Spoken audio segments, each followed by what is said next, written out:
Now, your weekly dose of inspiration, perspiration, and just the right amount of bull defecation.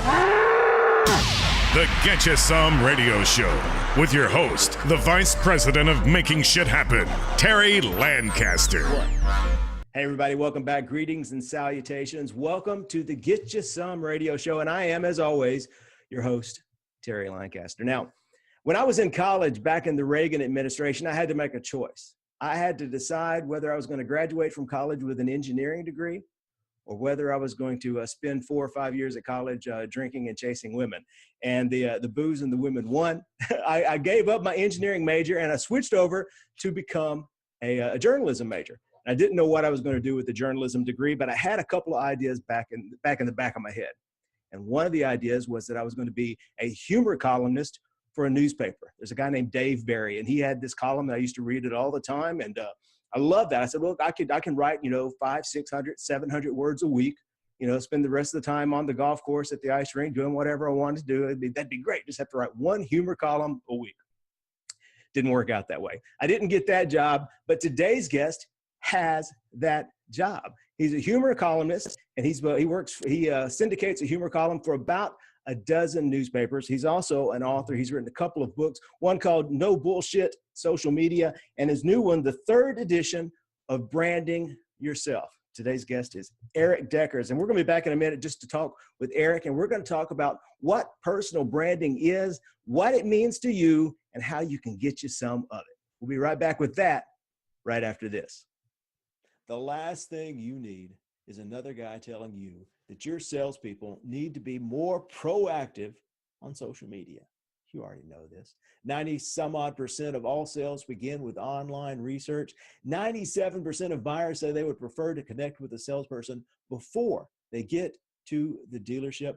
70% of buyers, according to the NADA, 70% of buyers say they buy because they like the person they're buying from. You know all of these things. But knowing what to do and actually being able to convince your salespeople to put those ideas into action are two entirely different things. My name's Terry Lancaster. If you'll join me at the Innovative Dealer Summit in Denver on April 3rd and 4th, I'll have a seminar, 17 drop-dead simple things that even your stubbornest, laziest salesperson can put into action today to sell more cars on social media today. You'll leave this seminar better equipped to help your salespeople reach buyers earlier in the buying process before they've submitted their names and information to every third-generation lead provider on the internet. You'll be able to help them create their own leads, to generate their own weather instead of standing around the front of the store waiting on the bus, and you'll be able to help your salespeople create more referrals, more reviews, more repeat business simply by building more, better, and more human, more honest customer relationships. Now, I know this is the Innovative Dealer Summit, but we're not going to be using any of the 2018 buzzwords that you have to be innovative. We're not going to talk about attribution. We're not going to talk about autonomous. We're not going to talk about artificial intelligence. We're going to be talking about simple, real-world ideas that you could put into action in the store the minute you get back to the store. And knowledge that you can use is the greatest innovation of all. The Innovative Dealer Summit, April 3rd and 4th in Denver. I'm Terry Lancaster. I'll see you on the mountain. Erik, how you doing, buddy? I'm good. How are you? I am fantastic. Welcome aboard the show. This is my first interview of the new year. It's 17 degrees in Nashville, and you were just telling me you're in sunny, warm Florida, 52 degrees, and plus you've got my dream job, so I pretty much hate you at this point right now, Erik. I do what I can. Well, hey, so let's tell me about this dream. How did you end up with my dream job? This is something, not only was it hard for me to see how to get there from there, but since that time, half of all the newspapers in the country have pretty much shut their doors. How did you end up being a humor columnist, and how did you parlay that into writing these books? Tell us about the Erik story.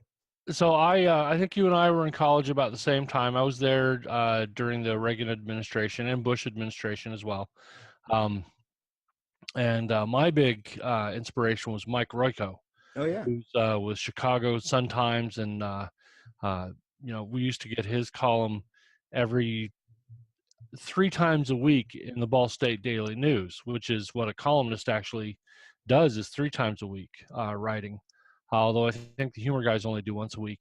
And I thought, I want to be Mike Royko. Yeah. And so I never really thought much about it until later when I started writing some humorous essays and looked for a place for those to be published. And I approached the editor of a small weekly paper in northern Indiana called the Wakarusa Tribune. And he liked my stuff and agreed to publish it, but couldn't pay me. And so he owned 2 newspapers up there, and he put my column in both of those papers. And then I started to do self syndication and reached some other papers and got picked up here and there. And so now I think I'm running in about 10 weekly newspapers around Indiana. So unfortunately, for the last 21 years that I've been doing this, and I write it every Thursday. So today, as we're recording this, tonight is column night. I have to write next week's column. Yeah. I have been paid tens of dollars over the years.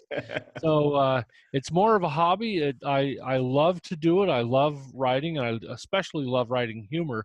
It's in everything that I do, but I count it as a job because that's sort of how I built my personal brand. And that's how I got a lot of my exposure to audiences who found me through the written word. Right. That's where I first kind of made my mark. Yeah. So people found you, and you talk in the book. Really, I guess this is the kind of thing you talk in the book about: faith-based networking. It's kind of an "if you build it, they will come" sort of thing. And it sounds like that's what your humor blog did, or your humor column did for you. Mm-hmm. And the faith-based networking is kind of that idea. I also call it serendipity. It's the idea that you will be in the right place at the right time to meet the right person with the right opportunity.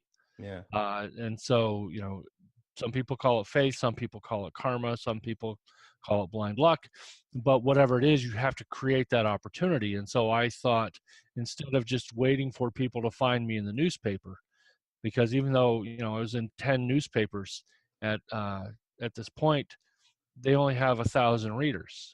Right. 1,500. I'm not going to get a big audience that way. And so I decided I have to start promoting myself online. This is back in the 90s. Yeah. And I built my own website and was posting my column every week on my website just to get that wider audience. And I would find people, or people would find me. I remember doing a search and finding Jason Falls, my co-author for No Bullshit Social Media.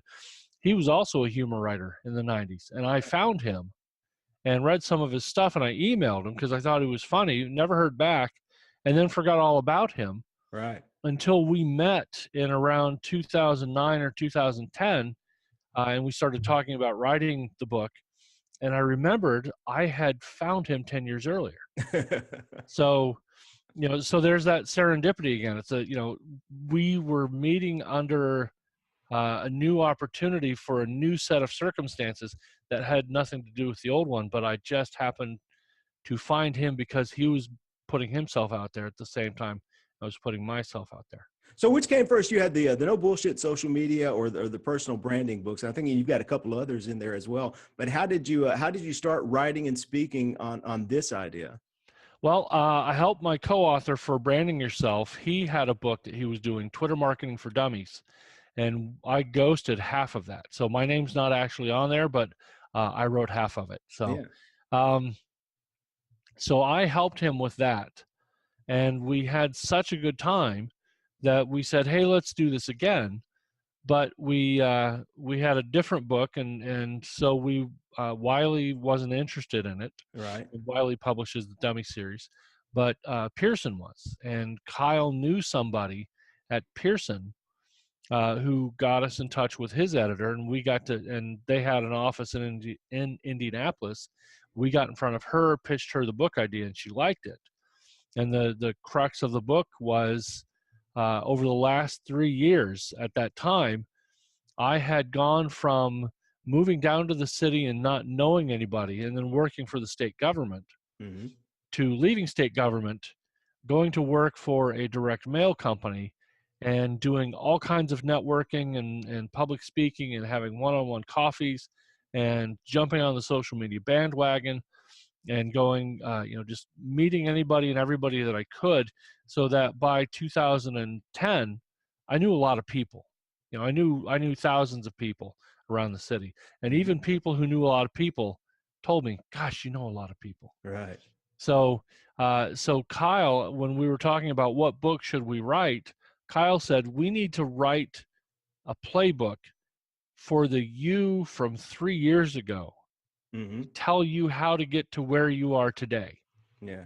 And so that's where branding yourself came from. And we talked about, here's how you use Twitter and Facebook and LinkedIn and blogging and all of these other social networks, but also here's how you do networking and public speaking and writing for print as a way to build your brand. And we were able to draw on all of those since we had both been doing that at the time.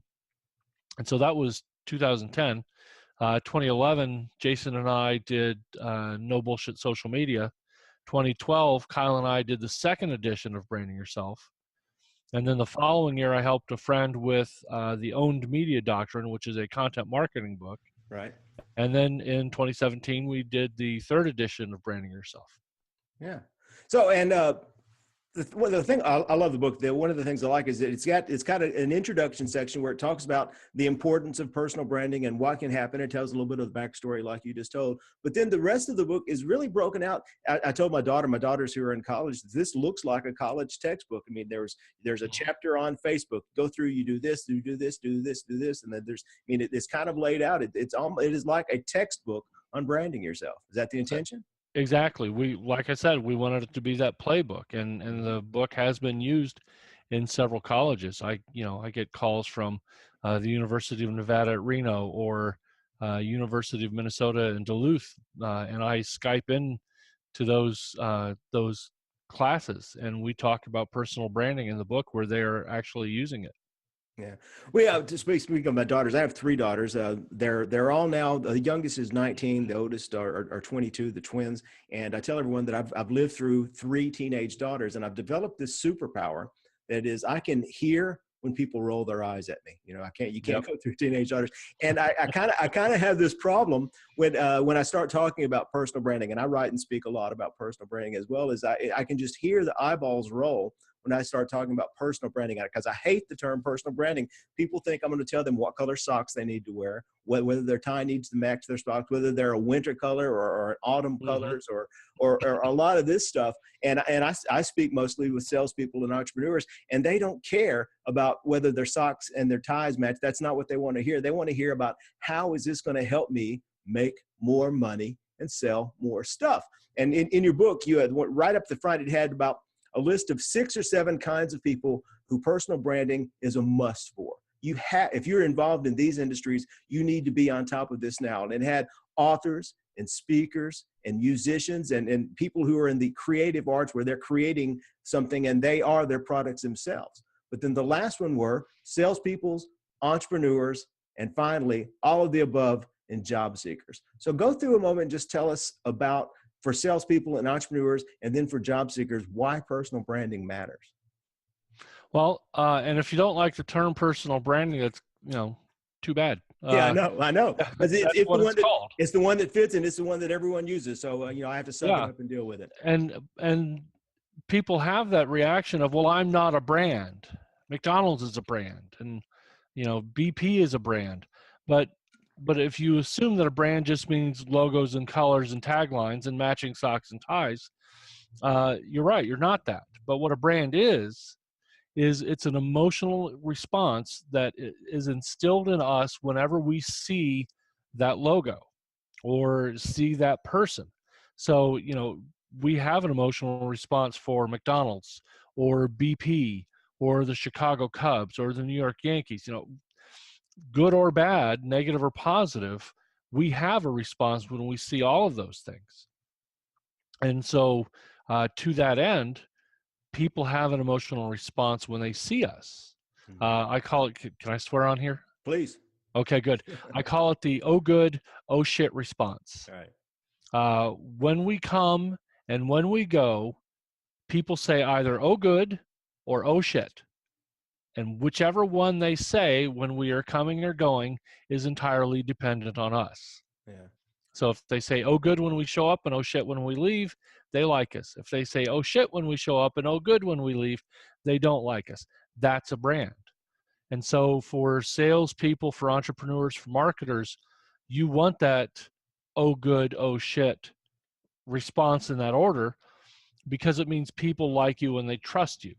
And so your brand becomes, what do they think of you? What do they think of you when you show up? What do they think of you when you're not around? What do they think of when they hear your name? Are you somebody that they want to talk to, or that they want to introduce you to your friends, their friends? Or do they want to refer you to somebody in the hopes that you can help them or they can help you? That's to me, one of the biggest signs of trust. Not did they buy from you? That's certainly important. But did they trust you and rely on you enough that they're going to put their own reputation on the line and introduce you to somebody else who can do great things for you? And so your brand is that emotional response, is that feeling they have about you. So you can call it what you want, your reputation, your I don't know what else we want to talk about or call this, but reputation is the other big one. Your reputation, your street cred. Right. But it's whatever that response is when people think of you and hear your name. Yeah. So some of the words I use is reputation management. Is that's all it is. It's exactly what people say about you when you leave the room. It is your reputation. And just like your grandmother told you, your reputation is everything. The other word you use in the book is self-promotion. But you said there's a little difference between self-promotion and personal branding. And I call it personal branding without being a jerkwad. How do you do that without coming off as the swarmy guy? Well, and I'm from Indiana originally. And, in Indiana, we were taught to be humble. And I always like to think of Indiana as America's Canada. And sorry. And we're told not to brag. And so for those of us from Indiana, even something simple like saying, I wrote a book, can be seen as bragging. But it's not bragging, you're stating a fact. Mm-hmm. But if you say, I wrote a book and that makes me special, or I wrote a book and I need to be treated with respect and dignity, that's bragging. If you can state something matter-of-factly, without hyperbole, without exaggeration, that's just stating a fact. But if you try to put somebody else down or try to elevate yourself because of that accomplishment, that's bragging. And I think that's the self-promotion, that smarmy behavior that people don't like, that we associate with those jerkwads who, all they're doing is taking selfies and putting it on Instagram saying, look at me with my car, look at me on my private jet, look at me with this big bottle of expensive wine. Yeah. That's self-promotion. That's that slimy kind of dirty stuff that people don't really respond well to. As opposed to you can promote your brand, you can be present by helping other people, and you can do that visibly. For example, I had a guy who used to be a student of mine when I was teaching some college classes. He posed a question to me and several other prominent social media people, and we all answered his questions. He posed several questions. We all answered them visibly on Twitter. Mm-hmm. Now, I could have emailed him privately and given him those same answers, but since it was Twitter, it was easier to do, but I also knew that my answers would be seen by other people. I also saw that my assistance would be seen by other people. Hopefully that would encourage other people to ask me questions. I don't mind when people do that. I like when people ask me questions or they ask for advice. And so my promotion was me being helpful, not me going, hey, everybody, look at this answer, or, sharing another photo of me out on the beach or something. So yeah, nobody wants to see photos of me out on the beach, though. Yeah. So that's kind of that big difference is if you can help other people, yeah, you can be visible when you do it. That's good personal branding. Self-promotion is when it's all about you and telling everybody, hey, look at this. Yeah. The concept you use in the book, as you say, it's giver's gain. Yes. Yeah. So that's a big concept that we took from BNI, Business Networking International, and a good friend of ours and one of our networking mentors. In fact, she's in the book, Hazel Walker. She owns the Indiana franchise to BNI, and that's where we learned about Giver's Gain, was from Hazel. And that's the idea that you do something good for someone else rather than wait for them to do something good for you. And when you do something good for someone else, you don't keep score. You don't keep track. You don't keep a tally of who owes you favors, because once you do something for someone, they don't owe you anything. You expect them to pay it forward and give it to somebody else. But if you do enough good things for enough people, that karma that we talked about earlier, that will be revisited on you. You help enough people, they will want to help you in return, or they will want to tell other people about you, and they will help you in return. Yeah, So and that's that giver's gain. Another quote you have in the book, this is actually my favorite quote from the book. It says, "You can't become a big success without knowing a lot of people and having a lot of people know you." So that's all part of this. It's the faith-based networking, but you got to fish. You got to put a lot of lines in the water. Yep, and I attribute any and all of my successes and the good fortune that has come to me because I have helped a lot of people and they have helped me in return. I have been blessed over the last 10 years, 12 years with everything that I have, thanks to the people who have helped me. And so my give back in that sense is to help as many people as I can. Not necessarily returning the favors to the other people, but helping anybody and everybody that I can, because I know it helps me, and that in turn helps the people I'm helping, and it helps the people who have helped me. It's a one big web of giving. One big web of giving. And and I find a lot of the people end up, they start thinking about this type of stuff usually about a day late. They think about it most of the phone calls I get are someone who just got canned. They just got fired, or they're just starting a new job, and they're going, well, what now? And times are different. And you talked in the book again about the types of people who need the personal branding, and one of those was job seekers. And the stat was that times have changed, and the way people hire people have changed. And now 75% of all employers, the first thing they're going to do is they're going to look for your social media or online presence to see if you're even worth talking to. Exactly. And you mentioned, people looking for a job. I remember when I left my job at state government, I was the crisis communication director of the Indiana State Health Department, and I didn't know anybody. And when I left, luckily I had a job to go to, but when I left, the only people I knew were the people in state government. So if I was looking for another job, they were not going to be any help whatsoever. But then when I got to the new job where I was doing sales and marketing, and I was returning back to the private sector to do sales and marketing, I essentially was showing up in the city on day one. Yeah. I'd spent nearly 2 years there, cloistered within the confines of state government. So when I got out, the only person I knew who did sales and marketing was the guy who got me the job at his clients. So he's not going to be a good customer. Right. So I had to go out and do a lot of networking and just basically hit the ground running. And I went to this group called Rainmakers, which is sort of like BNI. And I met another woman there, Lorraine Ball, who she was a very valuable mentor and friend in terms of teaching me to network and to meet other people. And I listened to everything she said and did everything she said and went to any events that she told me about. And I was going to 2 and 3 networking events a week just to get out and meet those people. But if I hadn't done that, I would have spent months and months and months working the phone, hoping to find somebody to take my call. And it's the same thing when I left. If I had left state government and didn't have a job, I would have been forced to stick with Career Builder and Monster and Indeed.com to try to find a job because I didn't know anybody who could help me. Yeah.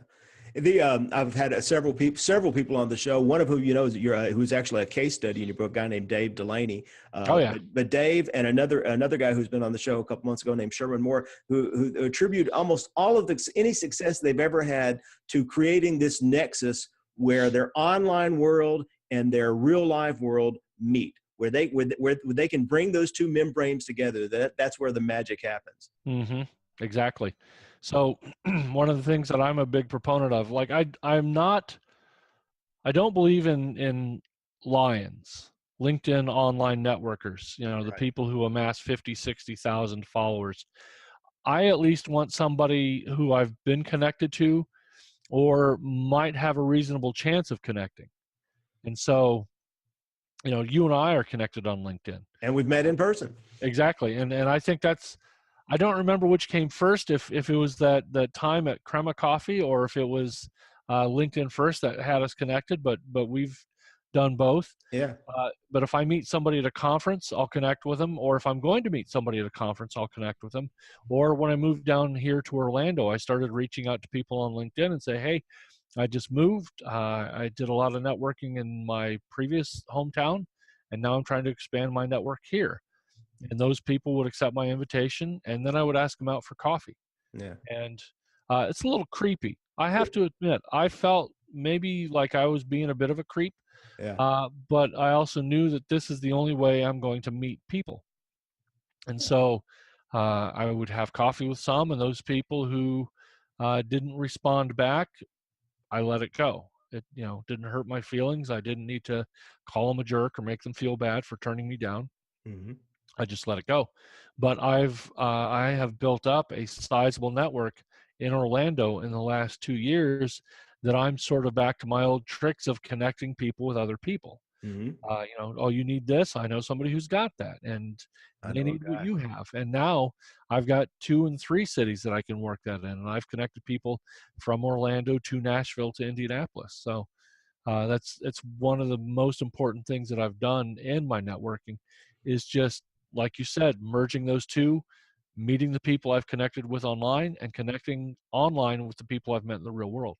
One more thing, and then I'm going to get to your action step. But I wanted to talk because the one thing that I really liked about the book is that you actually had a chapter on Google. And most people, a lot of people who talk about personal branding and they talk about social media, and they forget to leave out the 800-pound gorilla in the middle of the room, is that all of this goes back to Google. And the first place anyone ever is going to go look for you is Google, and your presence on there matters as much as anywhere else. Exactly. Your employer will search for you. They may not, hopefully, they will find good stuff about you. You don't want them to find bad things about you, but the close second to finding bad things about you is to find nothing. It speaks to an unremarkableness if there is nothing about you on Google anywhere for anything. So even if it's a hobby, and you've got a blog or a website about your hobby, or you contribute to forum discussions, or you post on Pinterest and Instagram, the thing that you love to do, whether you're a Doctor Who fan, or you're a mountain climber, or you're a jogger, or you collect beer cans, or whatever it is, Mm-hmm. be present and be notable about it. But at the very best, if you are trying to look for that job or trying to find those clients or just trying to build your brand, do the things that we've talked about in the book.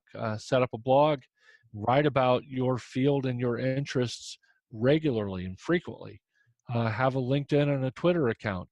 Facebook, maybe not so much if you're looking for a job, but it certainly doesn't hurt to be on Facebook. And then avoid political discussions and avoid posting what I call them for college students is the spring break photo. Mm-hmm. I think we all know what those are. Yep. Keep that kind of stuff off of Facebook, because you might find that your employer and you connect in a lot of ways, but that one thing that you put on Facebook about your political views, that might be the thing that sends them running. So I'm not saying fake at being somebody likable, Yeah. rather be somebody likable and live that life online. The story. I tell people the life you live is the story you tell the world. And if you want to live a better life, you got to tell a better story. And it's it's Yep. all the same thing. So be the person you pretend to be on Facebook. And my favorite quote on this, a guy named Joss Whedon has the quote, says, "Always be yourself unless you suck." So, Yeah. I guess the upside is quit sucking and start telling people about it. So let's go to the action step. My promise is everyone who'll commit 25 minutes to 30 minutes to watch the show every week, they can leave with one action step, and this is for salespeople and entrepreneurs. One thing that they can put into action in their life today when they put down their phone to start creating a better life. And maybe it means making more money, and maybe it means creating more health and more happiness, but because they all tie in together. But for you, and along the lines of personal branding or anything else you want, what's one thing the folks watching today can start doing now to improve their lives? Well, I'm going to have them pick their phone back up. The one, and this is especially true for job seekers, but I've seen it and I've done it as a salesperson and an entrepreneur. If you're looking for a job or if you're looking for new clients, you're not going to call people up and ask them for a job or ask them for a sale. Instead, you're going to hold informational interviews. And an informational interview is basically, it's not the pick your brain talk. Mm-hmm. Stop asking people to pick their brain. Read articles online about stop asking people to pick their brain. Just Google it. I've written about it a few times. Don't ask people that. Instead, you want to have an informational interview where they get to talk about themselves and how they got into the industry. So, if I want to get into book publishing and I want to work in the publishing industry, I can apply on Career Builder and Monster all day long. Or I can call people who work for book publishers and I can say, hey, I'd like to have coffee with you. I'd like to learn about how you got into the book publishing industry. What is the life like? What is that landscape like? What is the local landscape of where we live like for publishing? And maybe see if there are some ways that I can help you. And that's a big part of it. You want to always be able to return something. So this isn't the pick your brain, this is all about me taking kind of interview. Yeah. But the reason to do this is if you're looking for a job and you call somebody up and say, hey, I want to see if you got a job. Can we talk about this? They don't want to talk to you. But if you call and say, I want to spend an hour over coffee so you can talk about your most favorite thing in the world, and I'm going to listen and take notes, people love to do that. And most everyone's most favorite thing in the world to talk about is themselves. Exactly. And if you give them an hour with a dedicated audience of somebody who's interested, they're happy to do it. So invite people out, buy their coffee, and ask them to talk about themselves. And then when you're finished, and assuming you have also been helpful in return and say, oh, I know somebody who does that or somebody who needs that, I can connect you with them. But then at the very end, you want to ask them two very important questions. One is, who else can you connect me with? Or is there anyone else I should talk to? And then ask them, can you connect me with them? Because what they'll say is, sure, oh, you need to talk to my friend Terry. Mm-hmm. And then they'll say, go call Terry and tell him I said to call. So now when I call you, you're suspicious, like, I don't know who you are. Yeah. And I don't really trust that Catherine said you should call me. But if, I've met with Catherine, and Catherine was our old editor at Pearson. But if I meet Catherine and Catherine then emails you, because I asked her to connect us, emails you and says, Terry meet Erik, Erik meet Terry. This is what Terry does. This is what Erik does. This is why I think you should get together. Now, when I email you back and say, hey, do you want to meet for coffee? You've had that warm introduction and you're more likely to want to meet with me. And then I start the process all over again. You're going to tell me about you. You're going to tell me about how you got into the industry, why you do what you do, how you manage to keep all your fingers. And then I'm going to ask you to connect me with other people. Fantastic. That's the one takeaway step and the way that basically I built my network here in Orlando all over again.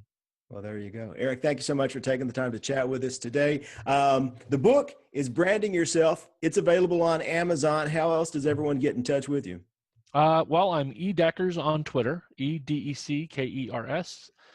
You can find my work website at problogservice.com, and you can find my newspaper columns, my weekly newspaper humor columns at Erik, ERIK, Deckers.com, erikdeckers.com. Any last words for us? I've enjoyed it. I hope everybody has a good new year, and please tweet me or email me if you've got any questions. All right. Thanks a bunch, Erik. Have a great day. Everyone, I appreciate you watching. Thank you. Bye. Get You Some Radio. You've been listening to the Get You Some Radio Show. Subscribe today at terrylancaster.tv to hear more episodes, win valuable cash and prizes, and get free training to help you create an army of buyers who know, like, and trust you before they've ever even met you.